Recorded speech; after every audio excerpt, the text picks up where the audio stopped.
எத்தனை பொண்ணுகளுக்கு எதிரான எத்தனை கொடுமையா நடந்திருக்கு இந்த 4 வருஷம். அண்ணா பல்கலைக்கழகத்துல அந்த பல்கலைக்கழகத்துல காலேஜுக்குள்ள புகுந்து ஒரு காலேஜ் ஒரு யூனிவர்சிட்டி அதற்குள்ள புகுந்து அந்த பள்ளிகளில் படிக்கிற ஒரு பெண்ணுக்கு பாலியல் வன்கொடுமை நிகழ்ந்தது ஒரு நாய். எப்ப கல்லூரிக்குள்ளே வந்து பெண்ணுக்கு அந்த கொடுமையை செய்யறான்னா திமுகவினுடைய அமைச்சர் இதே மா சுப்பிரமணியம் அந்த பெண்ணுக்கு பாலியல் கொடுமை செய்த அவனோட வீட்டுல போய் உட்கார்ந்து இவர் சாப்பிட்டுக்கிறாரு. போட்டோ வெளியே வருது.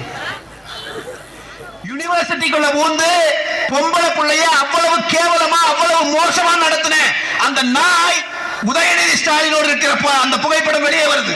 வந்துச்சா இல்லையா? பதில் சொன்ன இன்னைக்கு வரைக்கும் வாய் திறந்து யார் அவன்?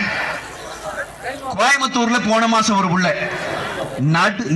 நடு இரவுல சினிமா படத்துல பார்த்திருக்கிறவங்க தமிழ்நாட்டில் அது திரும்புதுங்க. இன்னைக்கு நிலைமை நடு இரவுல அந்த பிள்ளையை கடத்தி கூட்டு பாலியல் வன்புணர்வு செய்திருக்கிறான் செய்தியை பார்க்கிறோம். அத்தனை பேரும் போதையில இருந்தான்.